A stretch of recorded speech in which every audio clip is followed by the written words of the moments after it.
You know, what if I told you something kind of wild? That the Quran, it actually doesn't care about your name or your job, your status, any of those titles that we all chase after. I mean, just pause and think about that for a second. The entire identity you build for the world, all those labels you carry, what if, to this book, all of that meant, well, nothing? See, it's not interested in your social profile. It's focused on something way deeper, like an internal compass. It divides humanity, but not by how rich or poor you are or how powerful you are. No, it uses this invisible metric. And that metric is way more consequential. And honestly, sometimes it's way more dangerous. In this right here, this is the absolute core of it. This isn't about what you have. It's not a snapshot of who you are today. It's about your trajectory. It sees you as a dynamic, moving process, this constant state of becoming. So the only real question it's asking is, where are you headed? Okay, so to answer that big question, the Quran gives us this kind of invisible classification system. It presents four fundamental human states, and they're not based on what we do on the outside, but on the real condition of our inner world. All right, first up, we've got the mutaki, which you could call the aware. Now, this is not simply a good person. This is someone standing at a crossroads with every opportunity to do the wrong thing, and they choose not to. And you got to ask why. It's because they feel seen, not by other people, but by a higher power. It's this profound state of God consciousness. Then, on the flip side, you have the ghafil, or the heedless. And look, this person isn't evil. Not at all. They're just asleep, spiritually asleep. You know the vibe, lost in distraction, endlessly scrolling through life, just going through the motions. They see the world, but they don't really perceive its signs. They see everything, but it's like they understand nothing. Then we have the Sadiq, the authentic. This is a person who is just fundamentally real, you know? There's no performance. What they are on the inside is precisely what they show on the outside. Their inner world and their outer self, they're in complete, total alignment.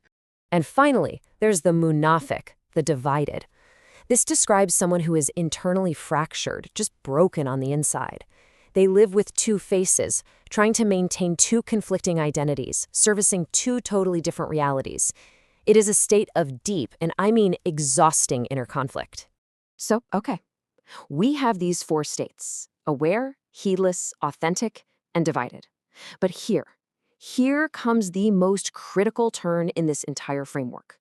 This is not a manual for you to go out and judge the world around you. No, it's a mirror. These aren't permanent labels for other people. They're temporary states for you. We all drift between them. So the text is holding up this mirror, and it's asking a really simple question. Which state are you in right now? And what's so cool is that this framework, it's more than just a spiritual diagnosis. You can actually look at it as a complete psychological system, kind of like an operating system for the human soul. I mean, check this out. Taqwa, that quality of the aware, that's your awareness system. It controls your impulses. Salah, prayer, that's your reset system. It stabilizes your mind. Sabr, patience, that's your emotional control. It keeps you from a total system collapse under pressure. And Tawbah, repentance, that's the repair system. It's how you debug and fix your own failures. This is literally the blueprint for building a resilient human being. Now, inside this human operating system, one state is flagged as a critical error. One type of person is considered uniquely dangerous. So, who is it? And the answer is pretty surprising. It's not the one who openly rejects faith. No, the text saves its most severe warnings for the hypocrite, the munafiq, that divided self we just met.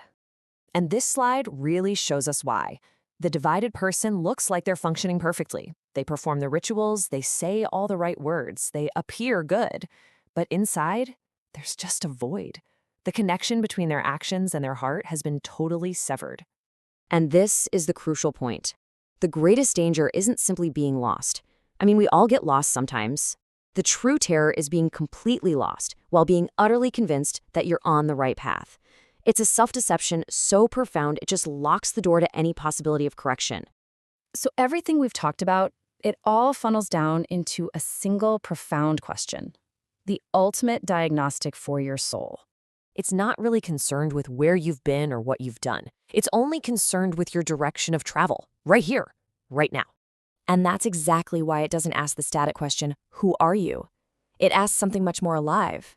It asks, what are you becoming? In this very moment, with this very choice you're making, are you moving towards awareness or deeper into heedlessness? Are you becoming more authentic or just better at pretending? Look, if there's one thing you take away from this, let it be this. You are not your name. You are not your past. You are not your image. You are your attributes.